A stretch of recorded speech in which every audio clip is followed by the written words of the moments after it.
દર્દીની પરિસ્થિતિમાં ક્યારેક અચાનક ફેરફારો સંભવિત હોય છે.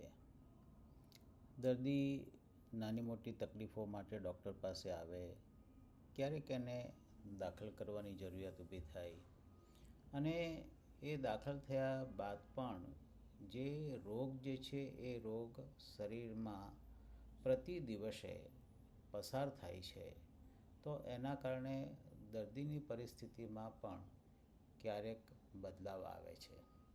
ઘણી વખતે અપેક્ષા એવી રાખવામાં આવે છે કે દર્દી દાખલ થાય એટલે તરત જ એમાં સુધારો થતો જાય, પરંતુ એક વસ્તુ દર્દીના વાલી તરીકે અને દર્દીઓએ પોતે પણ સમજવાની જરૂર છે કે દરેક શરીરમાં રોગ અને એ શરીરમાં રોગની પ્રગતિ એમાં તફાવત બહુ મોટો હોય છે.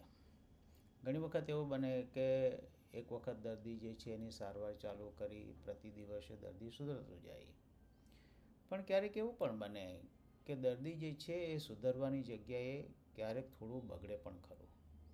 તો બગડે તો એના ચોક્કસ કારણો હોય છે અને એ શક્યતા હોય છે જે અમને અમારા અભ્યાસકાળ દરમિયાન પેથોજીનેસિસ ઓફ ધ ડિઝીઝ એટલે કે રોગની શરીરમાં રહેવાની એક પ્રક્રિયા, એના વિશેની વાત અમને ભણાવવામાં આવે છે.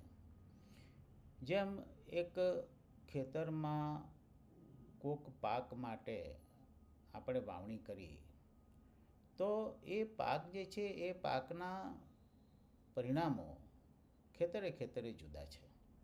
ભલે કદાચ 5 ખેતરમાં વાવણી એક સાથે કરી હોય, પણ લણણી જુદી જુદી છે. એટલે જેમ જમીનનો સ્વભાવ છે, જેમ બીજનો સ્વભાવ છે, જેમ માવજતનો સ્વભાવ છે, તેમ શક્યતાઓ અનેક વિચારવી જરૂરી બને છે. એટલા જ માટે ક્યારેક દર્દી છે દાખલ થયું અને અચાનક દર્દી જે છે એ બેભાન થાય. એ જેવો રિસ્પોન્સ આપતો હતો એ હવે રિસ્પોન્સ આપતો નથી. આવો જ એક કિસ્સો અમારે ત્યાં અત્યારે દાખલ છે અને એ દીકરી જે છે આવી હતી સિકલ સેલ ક્રાઇસિસ માટે, અને એ દીકરી જે છે એની સભાનતામાં તફાવત આવ્યા. તો તે વખતે એક ડૉક્ટર તરીકે અમારે જાણવું જરૂરી છે કે એ દર્દી શા માટે સભાન અવસ્થામાંથી બેભાન અવસ્થામાં જઈ રહ્યું છે, અને એના ચોક્કસ કારણો હોય છે. તો દર્દીની જ્યારે તપાસ કરી તો તે વખતે સિકલ સેલનો પ્રભાવ એના મગજ ઉપર થયો.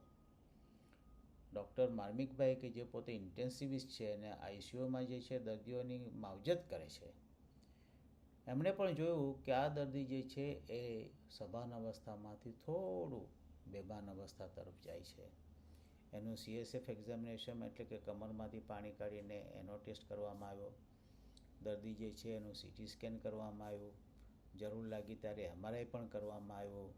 તો સિકલ સેલનો પ્રભાવ એના મગજ પર થયો, જેના માટે શબ્દ છે સેરિબ્રલ વાસ્ક્યુલોપથી. રક્ત પ્રવાહ એ પ્રત્યેક નસમાં વહે છે અને જ્યારે એ સિકલ સેલને કારણે અટકે છે તો તે વખતે મગજના કોષો પર એની અસર થાય છે, જેને કહેવામાં આવે છે સેરિબ્રલ વાસ્ક્યુલોપથી. ડૉક્ટર માર્મિકભાઈએ સારવાર જે છે એ સારવાર આઈસીયુમાં સતત દેખરેખ હેઠળ ચાલુ રાખી અને હવે દર્દી ક્રમશઃ ભાનમાં આવી રહ્યું છે. આંખ ખોલતો થયો, હાથ પગ થોડા હલાવતો થયો. તો આ જે છે એક સભાન ડૉક્ટર અને એની યોગ્ય સારવાર યોગ્ય સમયે, it is very very important. માટે ટાઈમલી ડિસિઝનનું ખૂબ મહત્ત્વ છે સારવારમાં. અમે હંમેશા કહીએ છીએ કે યોગ્ય સારવાર અને માવજત કરીએ તો 98% દર્દીઓ બચી શકે છે, પણ એમાં એક ટીમવર્ક ખૂબ મહત્ત્વનું છે.